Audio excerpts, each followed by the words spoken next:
हरे भरे जंगल में सुबह का सूरज धीरे धीरे पेड़ों के बीच से झांक रहा था। हर तरफ चिड़ियों की चहचहाहट, नदियों की कलकल और फूलों की खुशबू से पूरा जंगल महक रहा था। सारे जानवर अपने अपने कामों में लगे थे। कोई पल तोड़ रहा था, कोई पानी पीने जा रहा था, तो कोई धूप सेंक रहा था।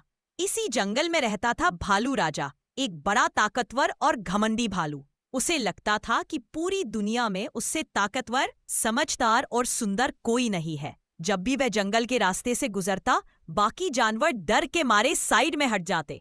भालू अपने मोटे स्वर में कहता, रास्ता दो, मैं हूं इस जंगल का सबसे ताकतवर राजा।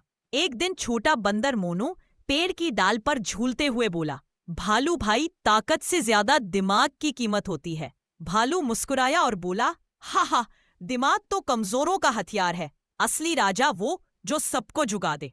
पास ही गिलहरी तिन्नी, हिरन रिंकी और चिड़िया गुड़िया ये सब सुन रही थी। वे एक दूसरे की ओर देखकर बोली, अब समय आ गया है कि भालू को उसकी गलती का एहसास कराया जाए।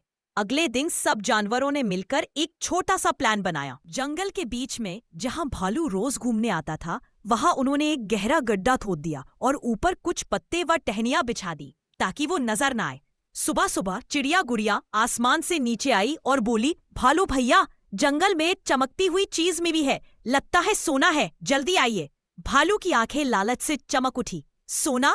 चलो दिखाओ मुझे। वो भारी कदमों से चलता हुआ वहां पहुंचा और जैसे ही उसने पाँव आगे बढ़ाया, धड़ाम, वह सीधे गड्ढे में जा गिरा। पूरा जंगल गूंज उठा। हा हा हा। बंदर मोटू झूलते हुए बोला, अब बताओ राजा भालू, कैसा लगा ताकत का मजा? भालू गुस्से से चिल्लाया, मुझे बाहर निकालो वरना सबको दिखा दूंगा मैं। लेकिन फिर उसे एहसास हुआ कि वो खुद अकेला कुछ नहीं कर पा रहा। उसने कोशिश की लेकिन गड्ढा गहरा था। अब उसका गुस्सा धीरे धीरे शर्म में बदलने लगा। मुझे माफ कर दो दोस्तों, उसने नीचे से आवाज लगाई, मुझसे गलती हो गई। गिलहरी तिन्नी ने कहा, हम मजाक नहीं, सबक सिखाना चाहते थे। ताकत सब कुछ नहीं होती, दिल बड़ा होना जरूरी है। सारे जानवरों ने मिलकर रस्सी लाई और भालू को बाहर निकलते ही भालू की आंखों में नरमी थी, आवाज में विनम्रता थी।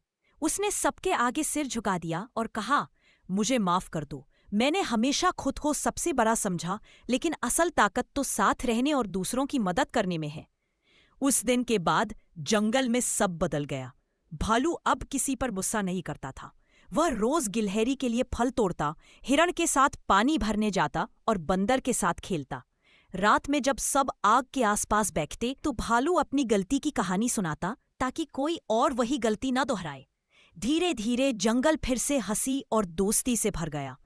भालू अब सबका प्यारा था, ना ताकत से, ना डर से, बल्कि अपने नम्र दिल से। एक दिन उसने कहा, आज मैं समझ गया हूं, गर्व हमें ऊंचा नहीं उठाता बल्कि नीचे गिरा देता है, और विनम्रता वो पुल है जो दिलों को जोड़ता है। सारे जानवरों ने खुशी से ताली बजाई। सूरज ढल रहा था, आसमान लाल सुनहरी रंग में रंगा हुआ था और जंगल में शांति, प्यार और हंसी की गूंज थी। भालू आसमान की ओर देखकर मुस्कुराया, धन्यवाद मेरे दोस्तों, तुमने मुझे असली राजा बनना सिखाया।